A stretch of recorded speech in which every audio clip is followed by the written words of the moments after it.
Bonjour à tous, ici Mike Bonin pour la radio du nettoyage professionnel. Une radio amateur qui ne se prend pas au sérieux mais qui discute de tous les aspects du nettoyage professionnel avec un volet environnemental autant que possible. Pour le 4e audio, je vais reprendre mon 4e article que j'ai écrit sur LinkedIn le 10 janvier 2019. Cette fois-ci, ce que j'espère provoquer, c'est une réflexion importante autant au niveau des compagnies d'entretien ménager que des CHSLD, les hôpitaux, ainsi que tous ceux qui travaillent de près ou de loin dans l'entretien des planchers, et cela s'inclut tous les formateurs. Alors, le thème de cet audio, 4 raisons payantes de réduire l'utilisation de l'eau dans l'entretien des revêtements de sol. La majorité des entreprises spécialisées dans l'entretien des revêtements de sol ignorent que de réduire l'utilisation de l'eau potable dans le cadre de l'entretien des planchers peut être extrêmement payant à plusieurs niveaux. Et la bonne nouvelle, tout cela sans avoir à remplacer leurs équipements actuels. Quelles sont ces raisons payantes?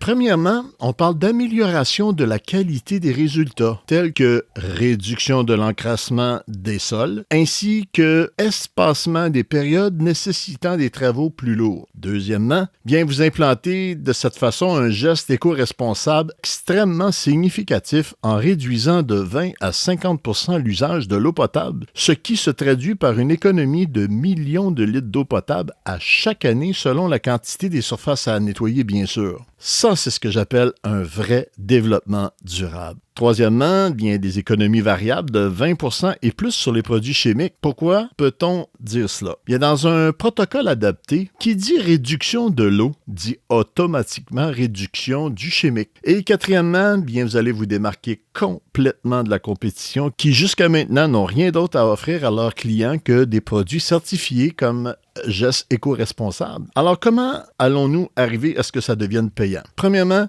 vous n'avez qu'à réfléchir à vos méthodes de travail actuelles et je vous garantis que facilement, vous allez trouver des modifications que vous pouvez déjà effectuer immédiatement. Sinon, ce que vous pouvez faire, c'est faire appel à un formateur technique dont vous avez confiance pour vous aider à établir un protocole adapté pour la réduction de l'eau dans l'entretien des planchers, mais toujours sans remplacer vos équipements. Alors, loin de moi de vouloir réduire l'importance d'utiliser des produits certifiés éco-responsables, sans compter que je suis extrêmement fasciné par les innovations au niveau des équipements qui sont dotés de systèmes économiseurs d'eau. Avouons-le, ce n'est qu'un début. Et pensons-y, une machine écologique, pour moi, à mon avis, la plus écologique à l'heure actuelle, c'est celle que nous allons éviter de mettre au rencard et que nous garderons pendant des années. Depuis que nous avons amorcé le virage écologique dans l'entretien des planchers, il n'y a pas grand-chose que nous avons vu sur le marché que nous pouvons offrir à notre clientèle pour innover au niveau du développement durable. Même beaucoup d'entre nous ont oublié cette expression qu'est le développement durable. Alors voici la question qui tue. Est-ce que nous attendons que l'on nous impose des façons de faire pour modifier nos comportements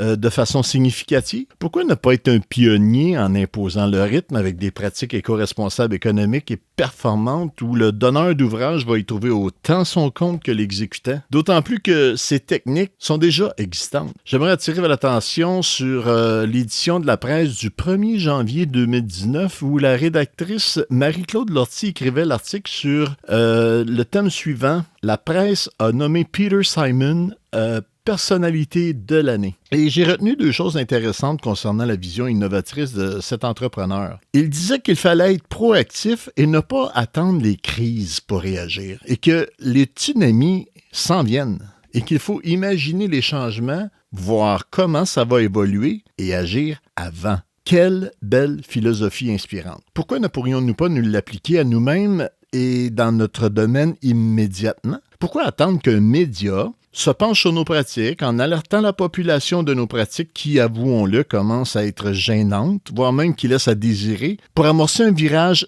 extrême dans nos pratiques? Dans mon dernier article, j'exprimais le souhait que j'avais pour l'année 2019. Que tous nous analysions nos pratiques et que chaque entreprise pose un geste éco-responsable majeur qui donnera à nos compétiteurs l'envie d'être au minimum reproduits ou, au mieux, améliorés. Vous savez, je ne suis pas un vendeur, mais j'ai aucun doute qu'une présentation de service à un futur client qui fait référence à des pratiques éco-responsables innovatrices vous démarqueront de vos compétiteurs. Sans compter que vos clients actuels vont apprécier vos innovations et cela comptera lors de vos prochaines négociations. En terminant, je crois sincèrement qu'aucune entreprise d'entretien ménager n'a les moyens de passer à côté de ce virage de la réduction de l'eau. En consultation, j'ai observé que les consciences s'éveillent petit à petit, mais rien n'est gagné, je l'avoue. Alors, je vous souhaite une bonne réflexion et en terminant, n'oubliez pas que c'est payant d'être éco-responsable. C'était Mike Bonin, consultant formateur technique pour la radio du nettoyage professionnel.